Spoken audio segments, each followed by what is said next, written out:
Bless now. Don't forget the rest now, people. Des signing in. Yo, I'm going to do a little review. I listened for the first time in its entirety, Cause for Alarm by the band Agnostic Front, or as I know them, Aggie Front. I think it's got more of a ring to it. So, it's a crossover record from start to finish. The artwork is striking. I like the artwork.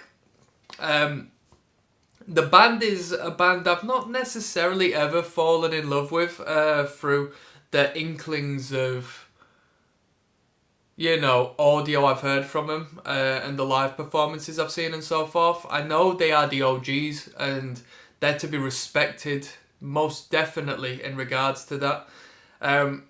They played one of their best shows not so long back. A venue relative to me. I say relative. I use that term sometimes in the wrong cases, but a venue close to me, relatively close to me, Temple of Boom in Yorkshire, England. They played Victim in Pain from start to finish, and maybe a few additional numbers whilst at that venue. It kicked off, and I think it was Stigma who stated that it was like playing CBGBs again back in the day, so that's pretty cool, eh? A little bit of respect on where I'm based for the most part. Now, I'm aware of Victim in Pain. I've heard Victim in Pain. I was going to listen through to that and do a live listen through and record that, but with the songs being so brief, I'd be breaking up like 30-second songs into individual videos, and it wouldn't be very good for like giving people content, to be honest with you. You're not going to sit down and watch a 40-second review of a song, are you, for the most part? So I put Cause for Alarm on as I'm unfamiliar with this record, and it moves on to the second stage of Agnostic Front sound, which is when they went metal, and they did go metal. You can hear influences of... You can hear heavy metal. You can hear Iron Maiden from time to time. You can hear an air of Sabbath. I heard a little bit of the Cro-Mags Age of Quarrel in the guitar tone when it allowed me to hear that. So I don't know if the producer was the same person who put that record together, but I did hear a likeness to it. Now, where I fall out with the record is from what they were into what they became on this record. It's such a quick change. It seems almost like they're selling out of it. I looked into the Wikipedia as to where we got to put some respect on the new members of the band. They had quite a lineup change at this point, and obviously if they're writing the riffs and the record and so forth, they're going to come in with these crazy new influences, so I'm going to put it down to them lot. Pete Steele had a big emphasis on the writing of this record, which is crazy, considering I went around back in the 80s. I know Pete Steele from Type O Negative, such as a lot of people, and to know that he was involved within this circuit is quite wild to me. He penned one of the more controversial tracks on the record, which is Public Assistance, which I think to this day saw people bite at it in regards to people arguing Agnostic Front's politicized message, which, you know what I mean, I think it was a sign of the times, really. But Pete Steele is known for an edgy number. In Typo, he's written some cringe-worthy stuff, to be honest with you, in my opinion. I do like Typo Negative. I think when they do it right, it's pristine, 10 out of 10. But, for when they go wrong and they write these edgier tunes, I do think it's a painful listen. So Public Assistance, great energy from start to finish.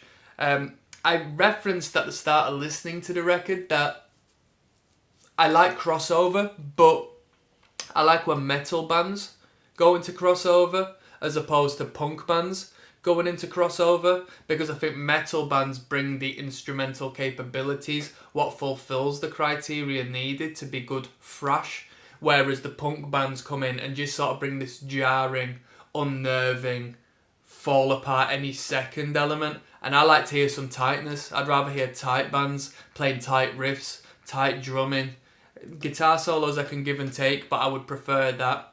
Although the punk bands do bring the energy which the thrash might lack on.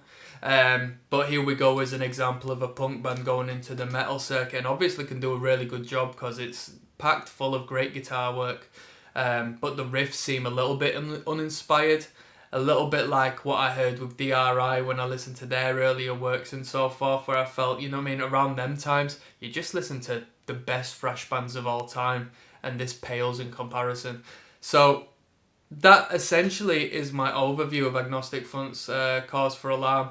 I'm not blown away by it. I didn't think I would be, but with 10 tracks and a relatively short playthrough, I thought, you know what, this will be a rager, this will be half decent, this is one of the best hardcore bands of all time, let's be fair. And yeah, I wasn't blown away. So as far as my review, my rating on this record, you know what I mean, I only just gave 3 out of 10 as far as Soundgarden's concerned on their debut record. I prefer this a little bit more. I'll give it a 4.5 out of 10 in all honesty. That's what I'll give it. I'll give it that 0.5 purely because I like the artwork. I think the artwork's sick. And that's about it for me. I was a fan of a band called Maximum Penalty. And I say I was a fan. I still do like some of their numbers. But when I was exploring some of these bands from New York and so forth, I came across Maximum Penalty years ago. And it seems as if this must have been the precursor to Maximum Penalty, unless they were existing within the same time and influenced by the same bands, which more than likely is the case at a roots level. But this seems like the real deal that led on to Maximum Penalty to do whatever they did.